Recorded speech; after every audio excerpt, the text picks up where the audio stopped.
여러분 안녕하십니까? 경북대학교 최윤대입니다. 오늘은 철학과 과학의 사고실험에 대해서 얘기해 보겠습니다. 이거는 2016년 9월 모평에 나와 있는 문제입니다. 사고실험 하면 그 유명한 슈레딩거 고양이 사고실험이 유명합니다. 이 슈레딩거 고양이가 등장한 이유는 바로 확률로 설명하는 양자역학의 불완전함을 주장하기 위해서 이 사고실험을 등장시켰습니다. 그런데 이것이 오히려 양자역학을 가장 잘 설명하게 됐습니다. 자, 실험 내용을 한번 볼까요? 아래 그림하고 같이 봐주시기 바랍니다.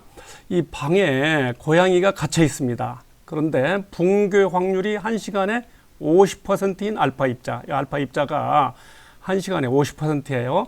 이게 붕괴되면 여기에는 망치가 떨어져요. 망치가 떨어져서 방 안에 있는 청산카리 병을 갖다 부숩니다.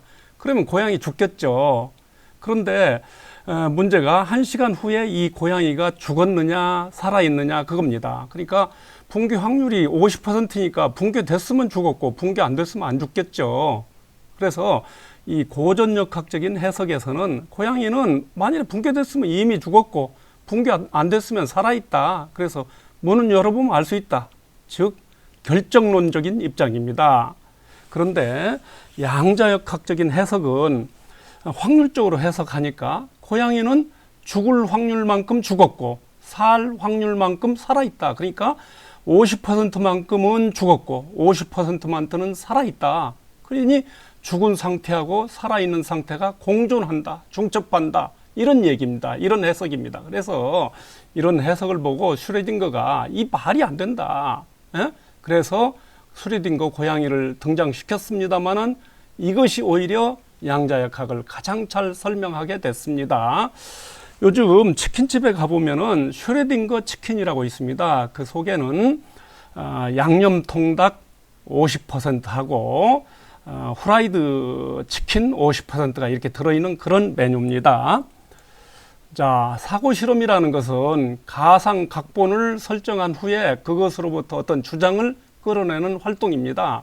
그래서 논리적으로 가능한 것이면 다 됩니다. 사고실험이. 그러니까 논리적으로 불가능한 것만 아니면 돼요. 유명한 갈릴레이 자유낙하 실험 한번 볼까요?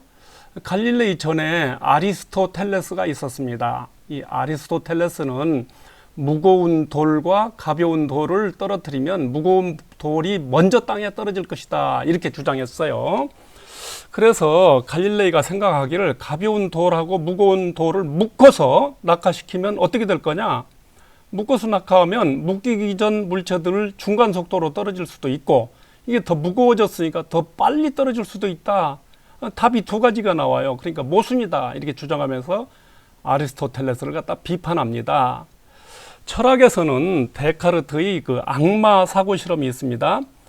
만일에 전지전능한 악마가 아주 영리해요. 그런 악마가 있다면 우리가 믿는 어떤 지식도 속일 수 있다. 이렇게 주장합니다. 그래서 거기서 나온 철학이 바로 회의론입니다. 또 이제 슈레딩거 고양이는 조금 전에 설명했듯이 본인의 의도와 달리 양자역학을 아주 직관적으로 가장 잘 설명하는 사고실험이 되어버렸습니다. 예, 아인슈타인이 나오는데요. 아인슈타인은 신은 주사위 놀이를 하지 않는다. 주사위가 뭡니까? 바로 확률적으로 설명하는 거죠. 그래서 그렇게 말하면서 슈레딩거를 지지합니다. 그래서 고양이가 살아있느냐 죽어있느냐 이 문제는 확률 문제가 아니라 생과 사 둘 중 하나인 상태다. 중첩진 상태가 말이 되느냐? 살아있는 상태 50%, 죽어있는 상태 50%가 동시에 존재한다? 말이 안 된다. 이렇게 주장을 했어요. 그러나 양자역학에서는 전자와 같은 미세 입자의 운동을 파동으로 보고 기술을 합니다. 이 파동에서는 전자가 동시에 다른 곳에 존재할 수가 있습니다. 오늘은 철학과 과학에서의 그 사고실험에 대해서 이 얘기를 해봤습니다. 자, 이상입니다.